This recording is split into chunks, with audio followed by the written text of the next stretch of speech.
আপনি যখন মানুষের সব অধিকার কেড়ে নিয়েছেন, যে গণমাধ্যমের অধিকার থাকবে সেটা বিশ্বাস করার কোনো কারণ নেই। এটা তো ঘটারই কথা। বাংলাদেশের মিডিয়া আগামী দিনের যে গণতন্ত্রের যে গুরুত্ব, নির্বাচনের যে গুরুত্ব, এটার সাথে মিডিয়ার গুরুত্ব কোনো অংশে কম না। এটা আমাদেরকে বুঝতে হবে। একটাকে ছাড়া একটা চলবে না।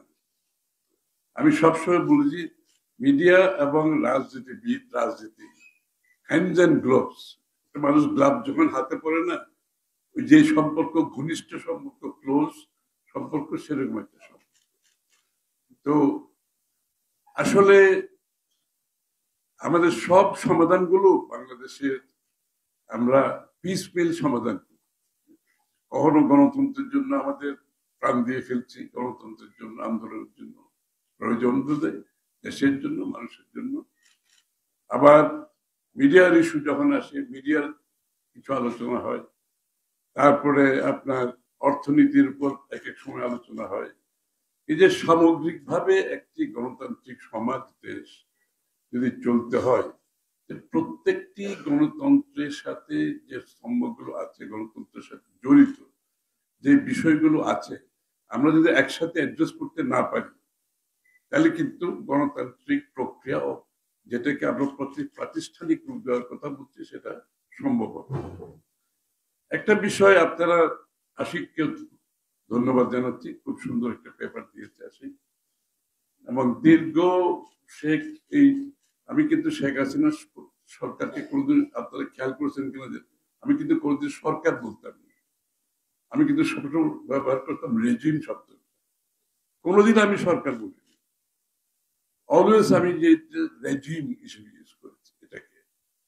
এই যে শেখ হাসিনার রেজিমের মধ্যে যে ঘটনাগুলি আশিক তুলে ধরেছেন, আপনারা বক্তারা তুলে ধরেছেন, যে ঘটনাগুলো ঘটেছে, এটা কিন্তু ঘটারই কথা।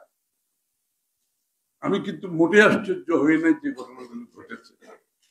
এটা তো ঘটতে হবে। মিডিয়ার বিষয়ে যে ঘটনাগুলো ঘটতেই হবে। আপনি যখন দেশের ক্ষমতা দখল করে জনগণকে বাইরে রেখে, রাষ্ট্র ক্ষমতা দখল করে জনগণের রাজনৈতিক, গণতান্ত্রিক, সাংবিধানিক অধিকার কেড়ে নিয়ে রাষ্ট্র পরিচালনা করবেন, সেই জায়গাতে গণমাধ্যমের অধিকার থাকবে, এটা কি বিশ্বাস করার কোনো কারণ আছে? আপনি যখন মানুষের সব অধিকার কেড়ে নিয়েছেন, যে গণমাধ্যমের অধিকার থাকবে, সেটা বিশ্বাস করার কোনো কারণ নেই। এটা তো ঘটারই কথা। আপনি যখন দেশের মানুষকে বাইরে রেখে ক্ষমতা দখল করবেন, এই ক্ষমতায় থাকার জন্য বাকি সব ক্ষমতা, বাকি সব অধিকার একটার পর একটা আপনাকে কেড়ে নিতেই হবে। এটাই স্বৈরাচারের নিয়ম, এটাই ফ্যাসিস্টের নিয়ম। ও কেড়ে নিতেই হবে। আপনারা কিভাবে ভাবছেন যে আপনি মিডিয়াকে উনি স্বতন্ত্রভাবে কার্যকলাপ করতে দেবেন? তাহলে তার ক্ষমতাই থাকে না। যেখানে মানুষ ভোট দিতে পারছে না, ভোটাধিকার সে কেড়ে নিয়েছে, তো মিডিয়ার অধিকার কিভাবে থাকতে পারে? সুতরাং আমি কোনো সময় যে হাসিনার রেজিমের সময় যে ঘটনাগুলো ঘটতো, আমার কাছে কোনো সময় কিছু বিস্ময়কর, অস্বাভাবিক কিন্তু আমার কাছে মনে হয়। যতদিন স্বৈরাচার আমরা মুক্ত হতে না পারি, যতদিন ফ্যাসিস্ট মুক্ত হতে না পারি, এটা আমাদেরকে করতে